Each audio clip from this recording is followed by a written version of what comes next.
Hey, how's it going guys? I'm Ryus and welcome to my channel. I hope you are doing well. Sorry I didn't upload anything last week. I decided to take the week off because I really am running low on talisman. But today's deck is going to be my attempt to make Kyonshi Ani a bit more playable. I still don't recommend playing Kyonshi Ani because of his really slow ability and pretty expensive cards. Well, let's get into the deck rundown, shall we? The main point of this deck is, well, to flex really hard on your opponent, I guess. Because if you manage to win using this gimmick deck, that in itself is already a flex. Well done. First up, we have Kyonshi Ani. He's really slow, so you have to be smart and know when to sacrifice your assault attempt and when you should assault using other Shikigami instead. But Kyonshi Ani makes it up with his huge stats, which is a big advantage early game. For him, I'm bringing 2 Coffin Smash, then we have 2 Grudge Gathering Formation for that early game smash, 1 Resurrection because we know we are going to be at a disadvantage most of the game, 1 Coffin Seal to make a Shikigami easier to smash.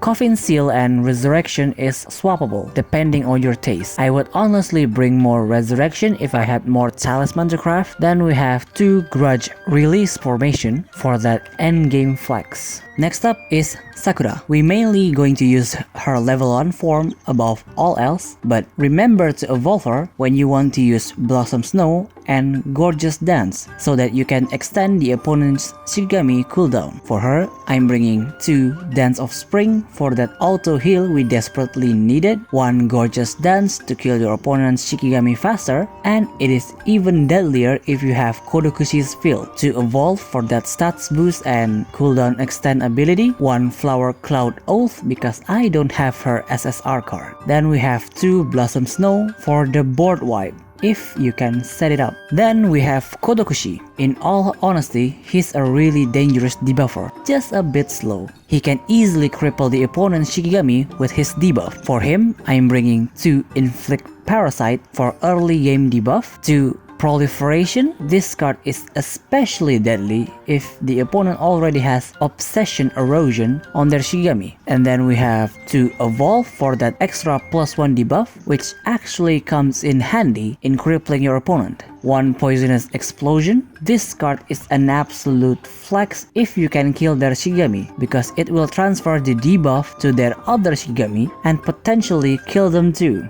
Then we have 1 Imprisoned Butterfly to absolutely cripple your opponent if you can deal continuous damage to them, because I literally just got this card. I haven't tested it with Kaguya's Field, maybe that will work since that card also deals continuous damage every turn. Lastly, we have Karasu Tengu. For him, I'm bringing 2 Wind Chase. A way to put him on the combat zone is always a plus because most of the time our combat zone will be empty, but I would suggest saving this just for emergency. 1 Justice Shall Prevail. I'm only bringing this because I don't have anything else. 1 Blade of Justice. This would be a better card to bring rather than Justice Shall Prevail. Then we have 2 Deadly Flock, a great card to defend yourself while also dealing small damage. Also, do not use this when the opponent has Momo. It will backfire badly. Then we have 1 Scurrying Crows. Then we have 1 Evolve. I would definitely bring 2 of this if I had the Talisman.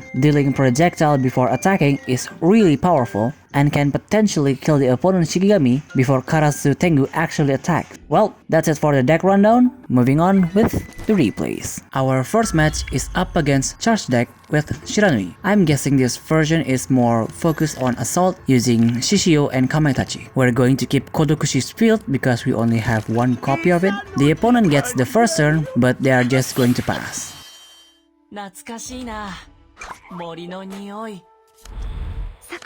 On our turn, we're just going to put Dance of Spring on Sakura, then attack with Kodokushi and pass. This simple move will make them hesitate from attacking because it will cripple their Shikigami. On their turn, they're just going to put a form on Hyoribo and pass. On our turn, we're going to attack with Kyonshi Ani, making him start his countdown, then activate Inflict Parasite on their Shishio and pass.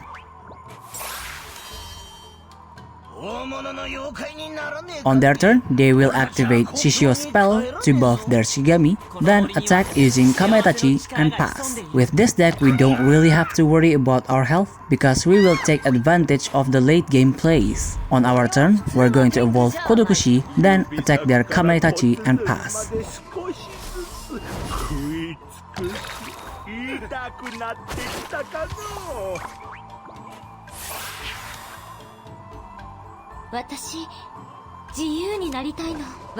On their turn, they evolve Shiranui, then activate her spell to make their Shigami gain haste.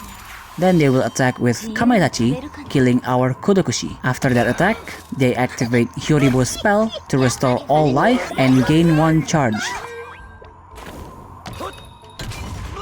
On our turn, Kyonshi Ani finally attacks and kills Kamaitachi. This time we're going to put a form on Karasu Tengu, then attack directly and pass.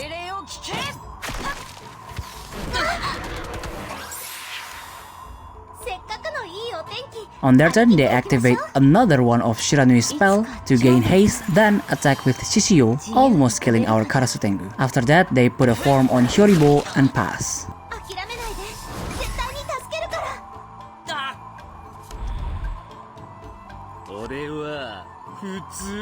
On our turn, we're just going to attack with Kyonshi Ani and pass.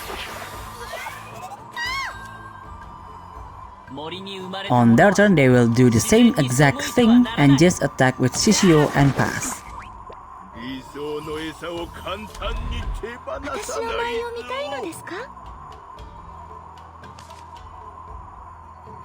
On our turn, first we activate Inflict Parasite on Shiranui, then Proliferation on Hyoribo, spreading more erosion on their Shigami. After that, we activate Wind Chase to move Karasu Tengu on the combat zone, and that will deal 1 damage to all of their Shigami at the end of their turn.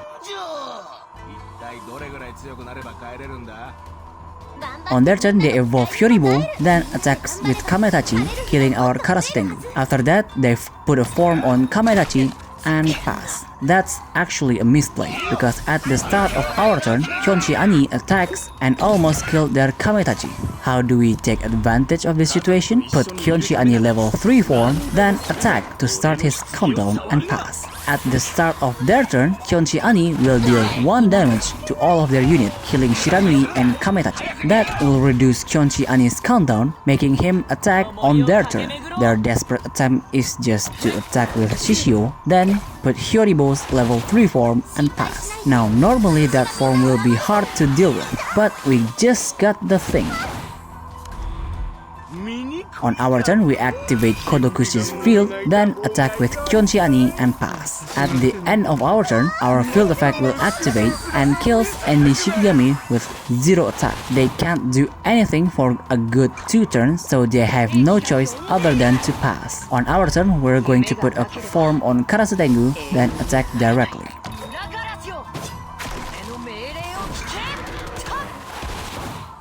They're just going to pass 1 more time, and on our turn, Kyonshi Ani will finally attack. To finish this off, we will activate Karasu Tengu's combat card, forcing Kyonshi Ani to attack first, then Karasu Tengu will go for direct attack.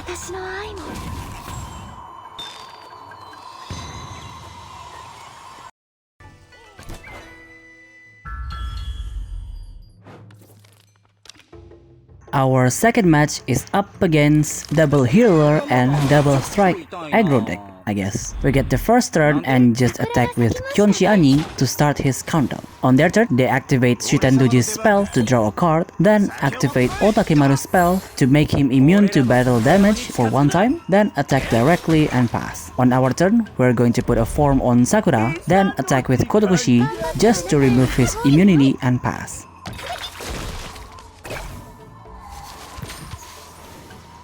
They will play smart and just pass, because on our turn, Kyonshi Ani will attack directly. We're just going to attack with him again, so we can start his countdown 1 more time and pass. On their turn, they evolve Otakemaru, then attack our Kyonshi Ani and pass.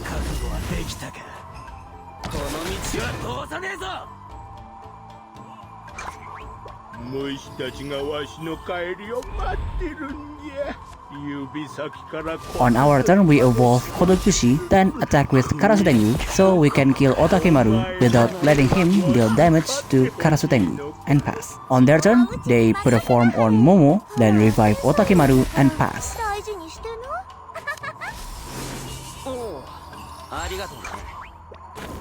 At the start of our turn, Kyonshi Ani will attack directly again. We're going to put a form on him, then activate Inflict Parasite to Otakemaru and pass. This will reduce the chance of Otakemaru killing our Shigami with his combat cards.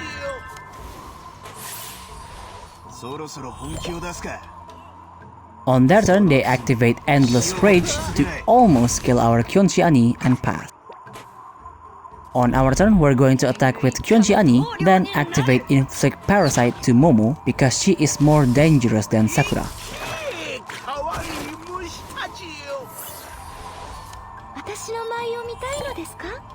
On their turn, they are just going to pass turn. On our turn, we're going to evolve Sakura, then attack with Kodokushi and pass.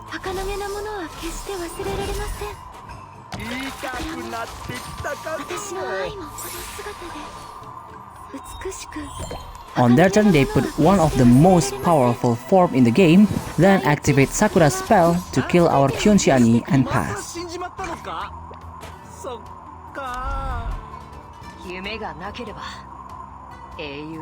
On our turn, we're going to evolve Kodokushi one more time, then attack directly and pass. On their turn, they activate Otakemaru's level 3 combat card, but because he died after the first attack, the second attack does not happen.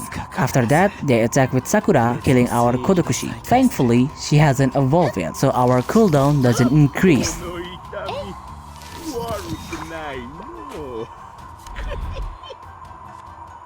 On our turn, we're going to evolve Sakura one more time, then activate Wind Chase to move Karasutengu. After that, we activate Justice Shall Prevail to deal 3 damage directly and pass. On their turn, they put a form on Shutendoji, then attack, killing our Karasutengu. After that, they put another one of that form and pass.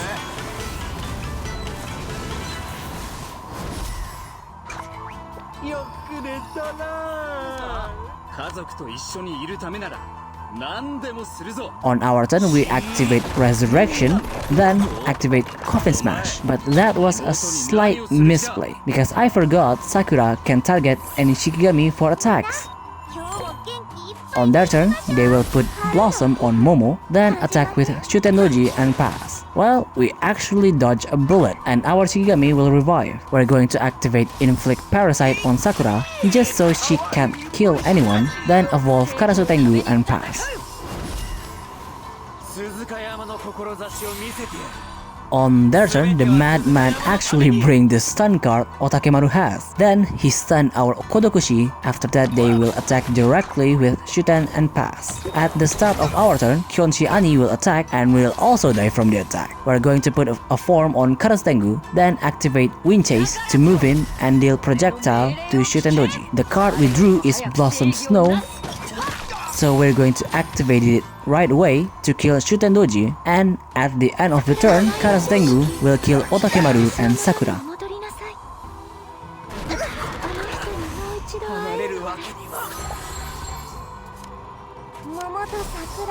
On their turn, Momo will heal herself to full health, then they finally evolve her and attack our Karasutengu. On our turn, Karasutengu will move back and deal projectile to Momo, killing her. Then we're just going to attack with Kyonshi Ani and pass. They have no other choice than to pass, unfortunately. On our turn, we're going to attack directly with Karasutengu, then change Sakura's form to Gorgeous Dance and pass. On their turn, they activate Sakura's spell to heal themselves, then activate Otakemaru's combat card to attack our Karasutengu. Because they attack, Sakura's form will activate and kill him. And at the start of our turn, the combination attack of Kyonshi Ani and Karasu Tengu will kill them and we win the game. Well, that's all for today's video. I certainly hope you enjoyed it. Yeah, it was tough finding a good replay for this deck because I want to show off what Kyonshi Ani can do. I will try my best to make more fun gimmick deck that you can try out for yourself. As usual, if you have any kind of feedback, leave it down in the comments and see you next video.